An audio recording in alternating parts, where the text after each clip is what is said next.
If you compare beer with bratwurst, and cheese with wine, or even whiskey with donuts, then we think you can pair all of these delicious drinks with murder, conspiracies, missing persons, and more. Drink with us as you feed your craving for true crime and creepy stories. All right. So we left you last episode with a question. We obviously weren't just going to stop it there and not answer that question. We just thought, what was it, an hour 15, hour 20 every time? It's getting a little bit long. Maybe we need to cut this. We were getting a little bit lengthy there, but there's a lot to cover. Yes. When it comes to OJ Simpson. The crime of the century deserves at least an hour and 15 minutes. Literally named the crime of the century. Yeah. So we got to give it some breathing room, allow some stuff. So welcome back. I hope you made it through that whole thing.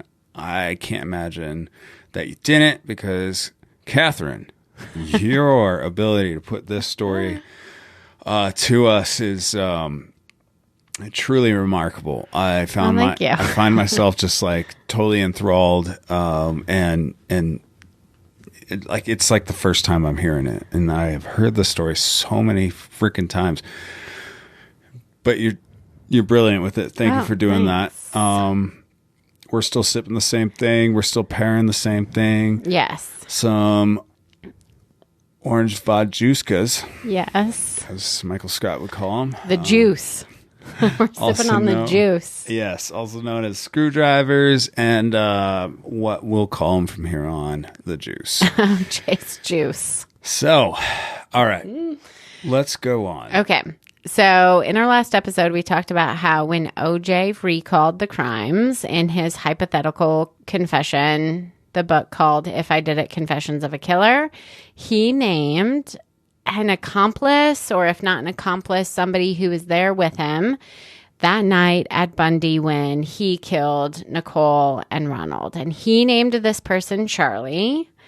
And ever since Charlie was named in this book, there have been several theories about who this hypothetical Charlie might be. So I thought it'd be fun if we discuss some of them. So if you will, take a sip of your orange vodjuica and jump into the first theory. So the first theory is that Charlie is not actually a separate person at all, but rather it is just part of like OJ's consciousness.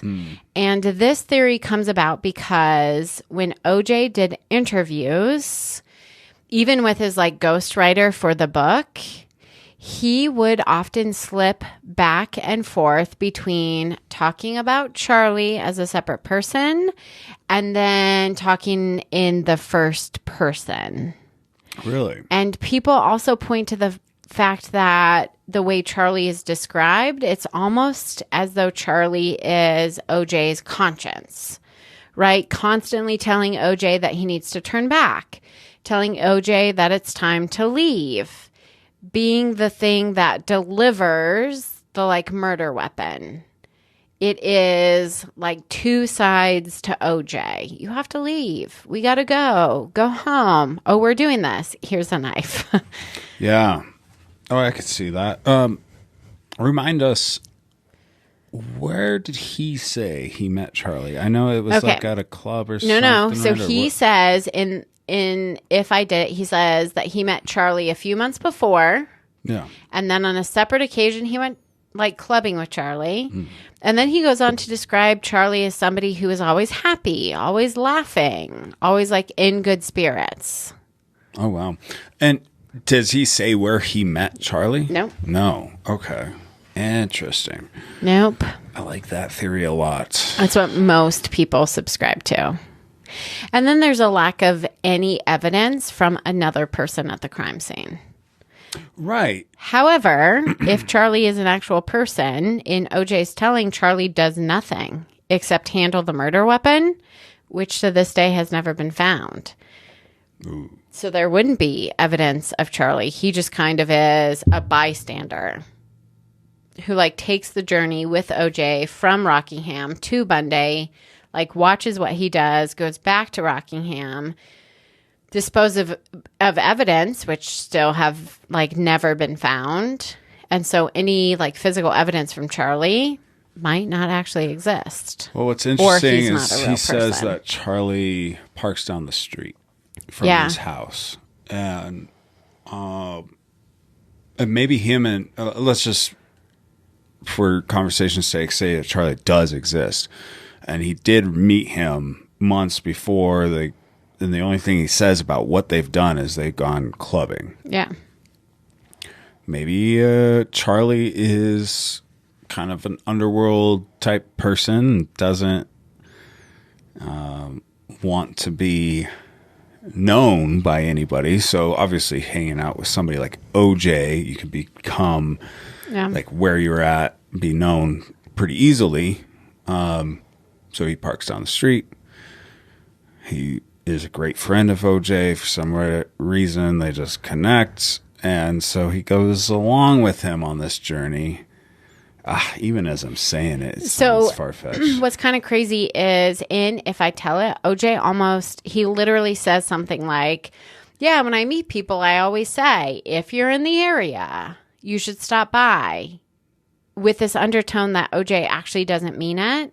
And this Charlie is of the sort that he like takes OJ up on the offer, even almost like understatingly like implying that he's some kind of loser. Like, I didn't actually mean for you to stop by, but you decided to.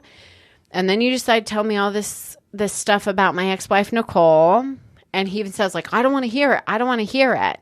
But it's through this telling that OJ, like, gets it in his system that, like, Nicole needs to be addressed that night.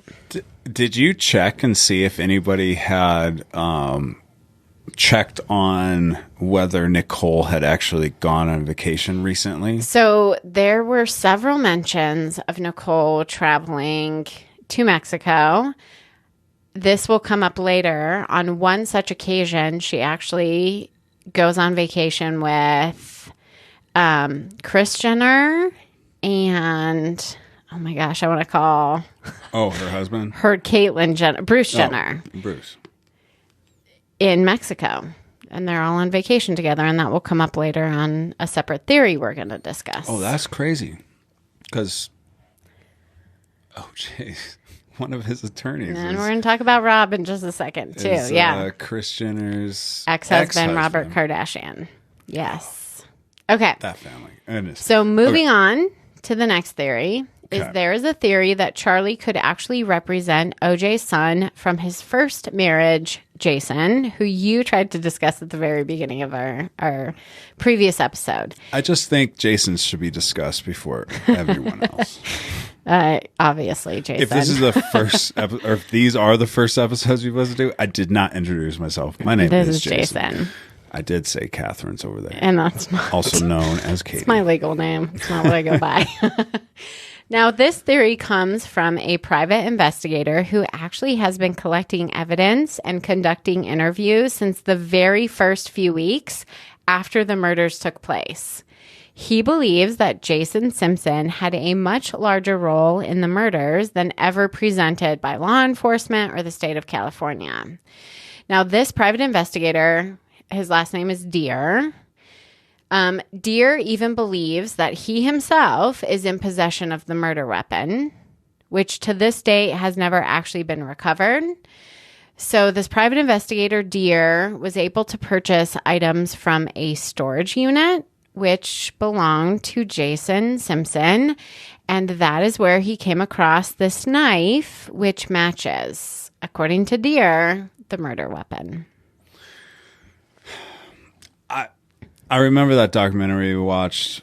I feel like ABC or somebody did it. And they put on a good case at the time of watching it. It was entertaining. Kind of got you like thinking, oh, that's a possibility. I think we both left it and being like, nah, it's definitely still OJ. Yeah. Also, look, if the murder weapon is in a storage unit, and it's under your name, and you can't pay for it anymore, you're going to go back and take at least one certain item out of that storage unit, right? I think so.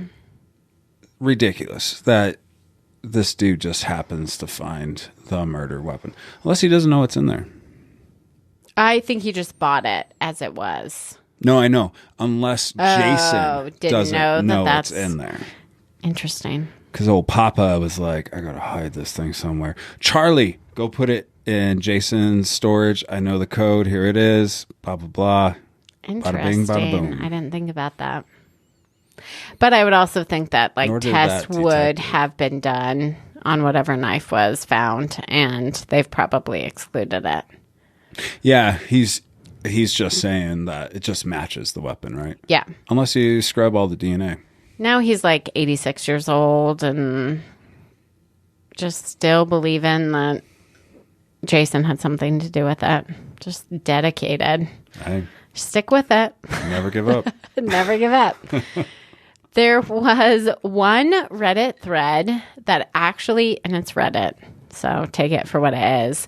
Reddit is my go-to source for everything. So, all right, well, I will then take it for get what ready. It is. This thread actually pointed a finger at Robert Kardashian. Now, I'm not going to present the theory that Robert Kardashian was there the night of the murders. Okay.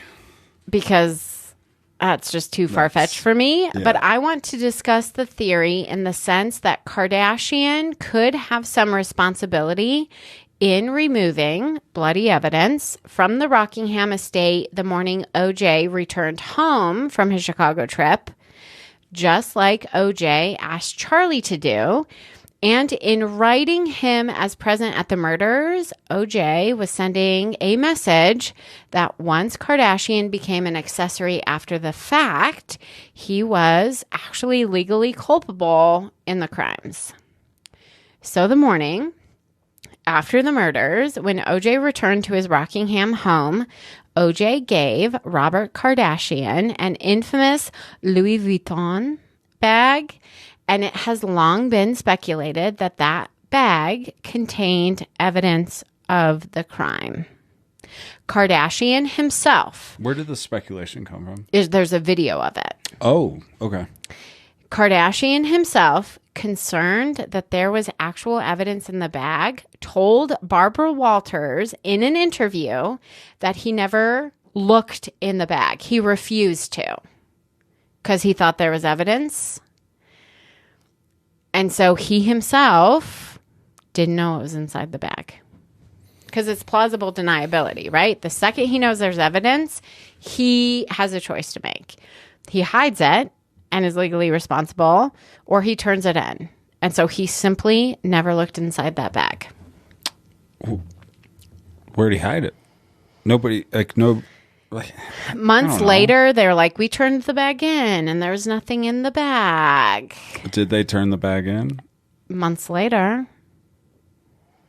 And then the bag just stopped mattering. As soon as you said...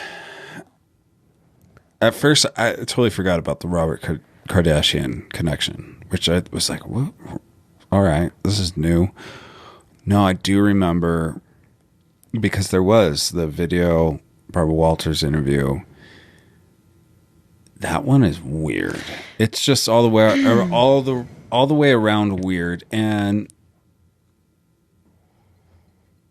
now I'll tell you this. I don't think there's anything to it as far as Robert being involved in any way except for actually before I say this, how does Robert know OJ before everything? Yep. So Chris, when married to Robert, they were good friends with OJ and Nicole.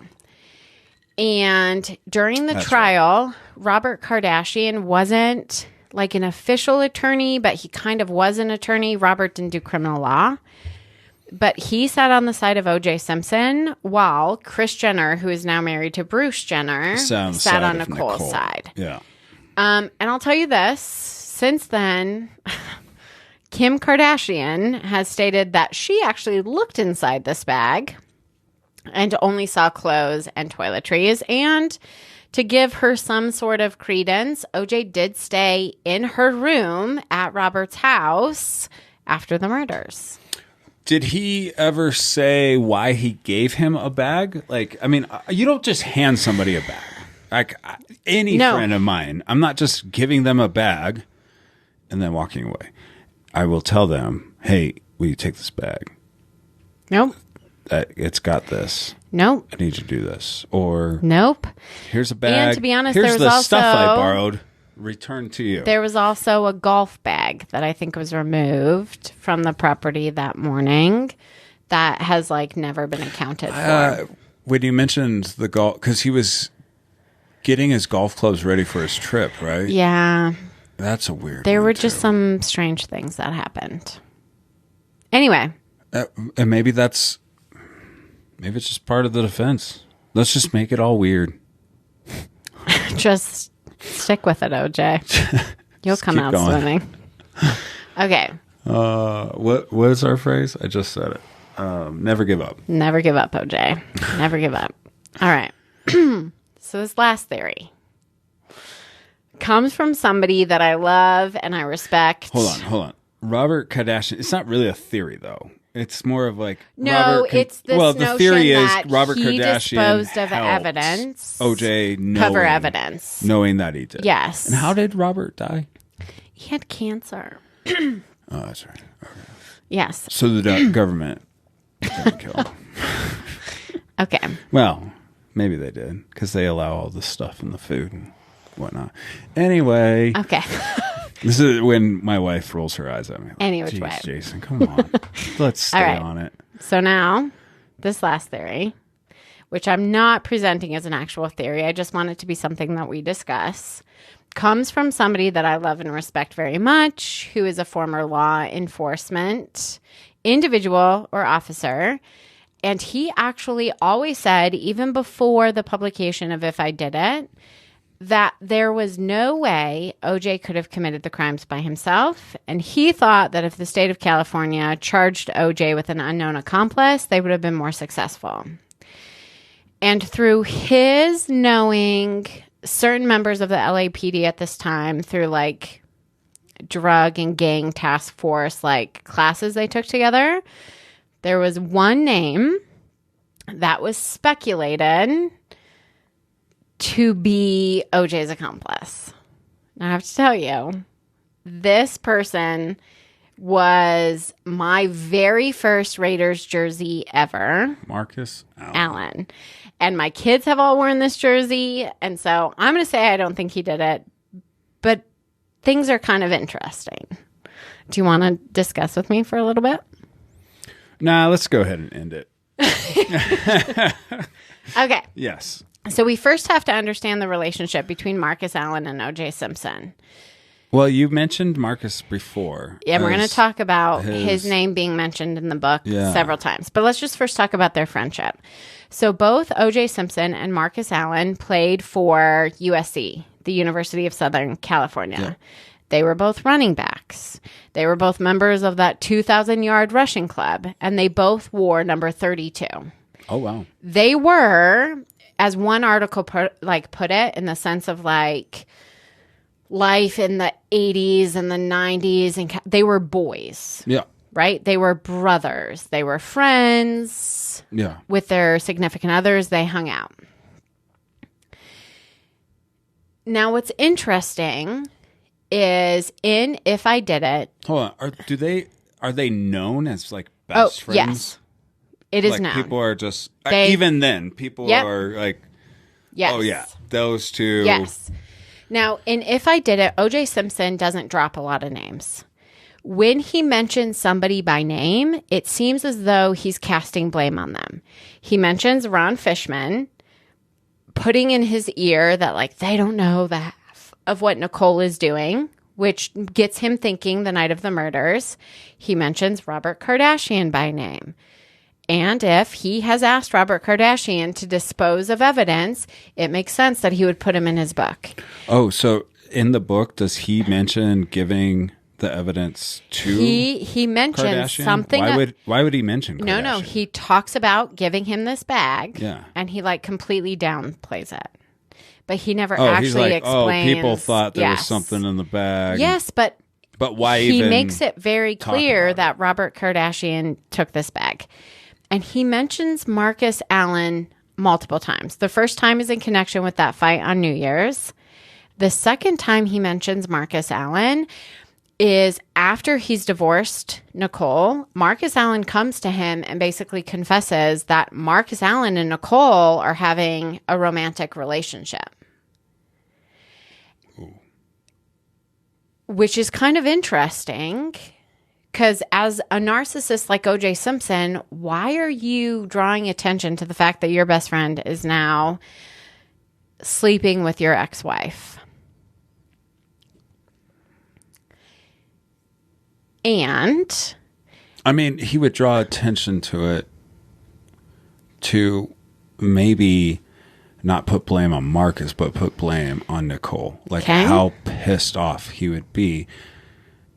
Yeah, your boy's a boy. Yeah, you're pissed off at him, but also he's got a dick, and they know they just do whatever. Let's just say you're Marcus Allen and you're out to dinner with some guys, and you hear that Nicole Simpson, this woman who you've had a romantic relationship with, who your best friend was married to, is out running amok. Where's the first place you would go to lick your own wounds? So even Marcus is hurt because of Nicole. Okay. And Nicole. After the crimes were committed and OJ was accused, the defense team got together and they're like, who can we call as positive witnesses for you, OJ? And you would think that Marcus Allen would be at the top of their list. And in this one article I read, it was clear that Marcus Allen wanted nothing to do with OJ Simpson or his defense after Nicole Brown Simpson was murdered. Nothing. They went from being boys, friends. Marcus Allen wanted to be OJ Simpson. He modeled his football playing career after him. And once Nicole was dead, would think there was no connection between Was Marcus their Allen relationship and OJ Simpson. Good up until the murder, or was there a time before? It was good up until the murder. So even through Marcus Allen having romantic relations with Nicole. And is that known, whether that's true or not, that Marcus Allen actually did have? Oh, the article I used to verify this individual's theory of it being Marcus Allen is a reputable source. It'll be listed as one of our sources. Okay. And from that moment on, Marcus Allen wanted absolutely nothing to do with OJ Simpson. And if you are going to keep the secret about OJ Simpson forever, you have to be somebody who has an equal amount to lose.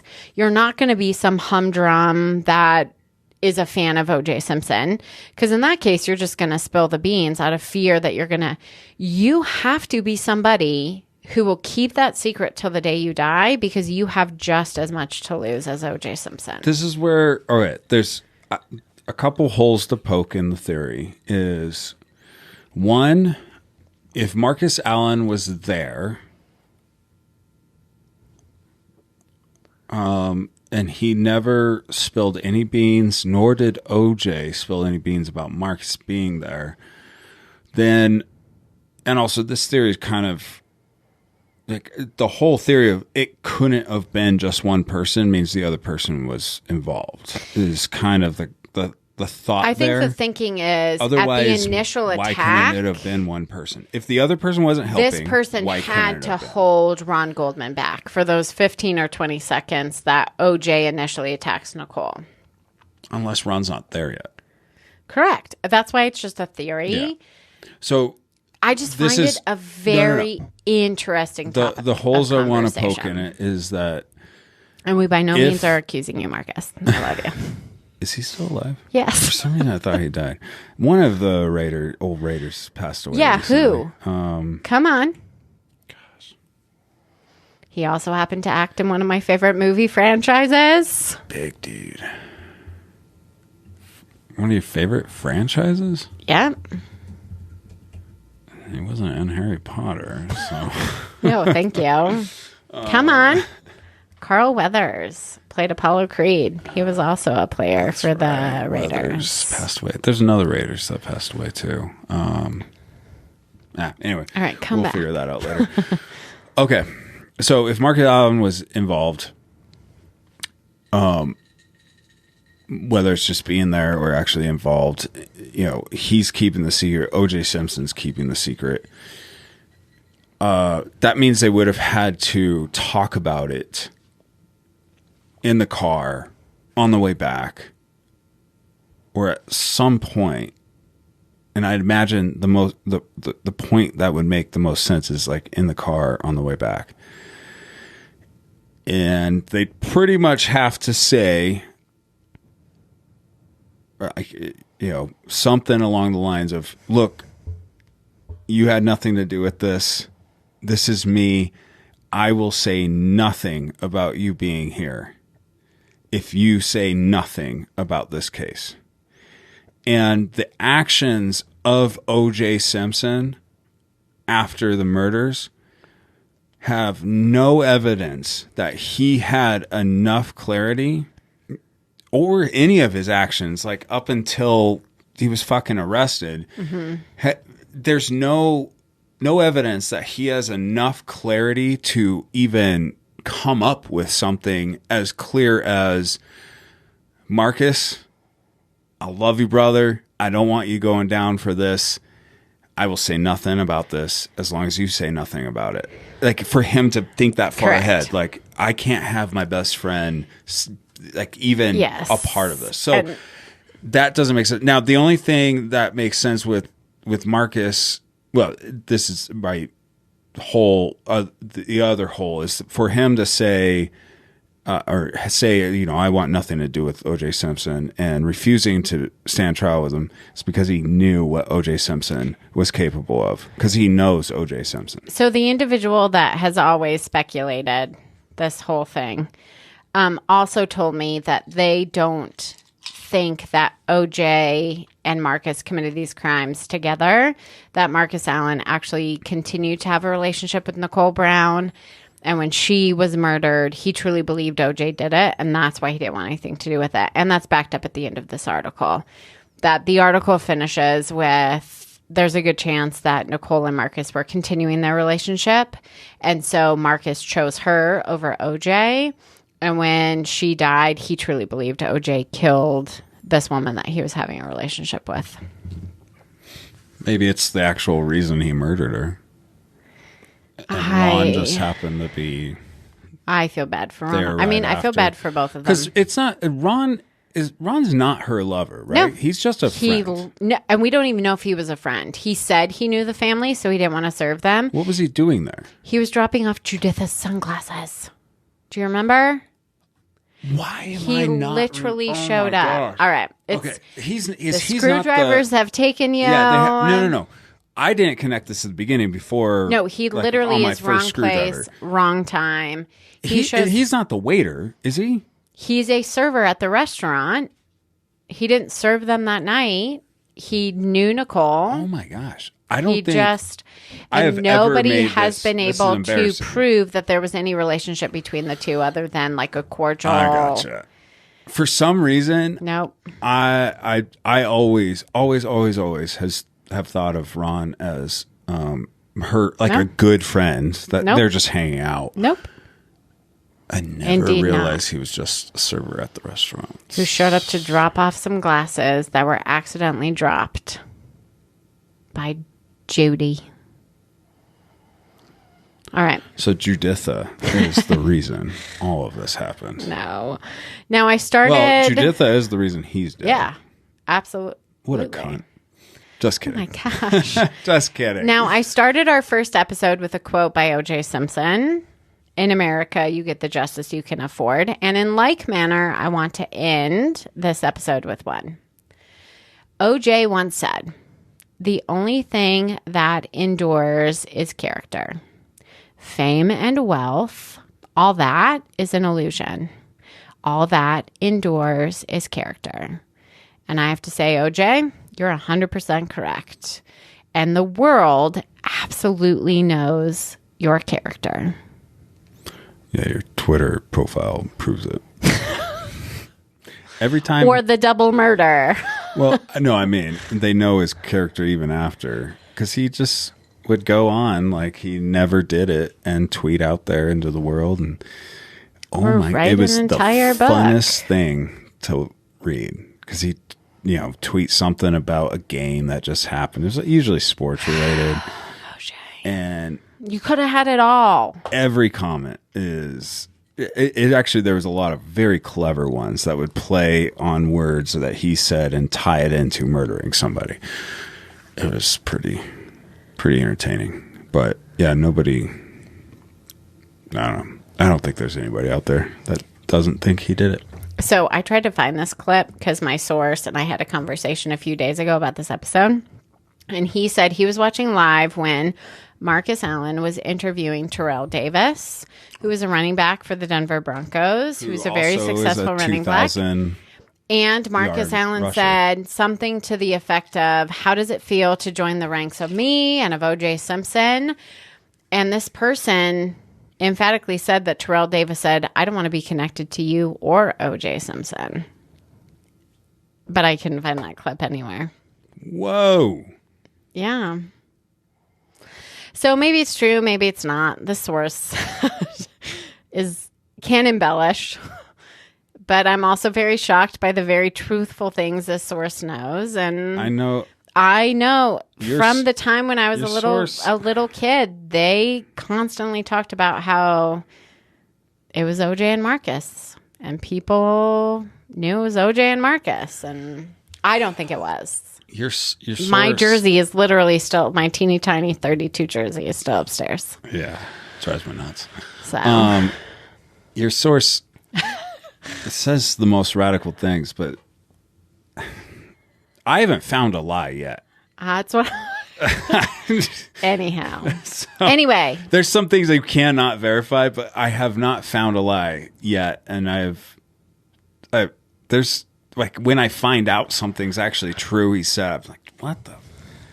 Any which way. Me? All right. Yeah, any which way. Interesting. Charlie's interesting. Boy, both. I think it is him. I think it's his conscience. And he got creative for a book. But at the same time, it's very interesting if it is actually a person. Also, if it is a person, that person's name isn't actually Charlie. Because they never squealed on OJ. Mm-hmm. So OJ would not squeal on them. Mm. And again, OJ's actions that night tells me he has no capability of... Well, all right. The only capability he has is getting rid of the weapon. Or the bloody clothes, too. They had to go somewhere. Well, but he didn't get rid of all the bloody clothes. He, in his book, talks about how he's like, I didn't think I had blood on my socks, so I left my socks on. The shoes were gone.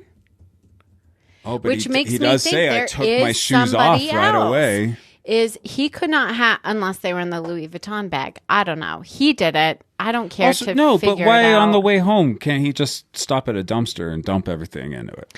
And it was taken, the dumpster was taken to the dump the next morning. It's gone. It's actually kind of easy for him to get rid of everything. The only things that don't make sense is like, why did he leave his socks? Like, there is evidence everywhere. Also, why didn't you I don't know, just clean your car? Can't call the limo driver and say, hey, I need to delay the flight. I think that's more suspicious than anything. So he did exactly what he had to do. He just kept with it, and in the end, he was okay. So, what's our motto? Just keep going. No, it's never give up. All right, maybe he does do a little more smart things than I'm giving him credit for. Never give up. Doesn't. Oh my gosh, he was fascinating though. Like as a kid, I think he had rickets, which messed with his legs. Yeah. Yep. And when they he would was have to put like a cage on him. So when right? he was at USC, he was so fast that he was a part of like a world record holding 400-meter relay team. Like, jeez. What a fascinating human being. No, you're right. He and one thing I always think with cases like this, the lovers going ballistic and killing.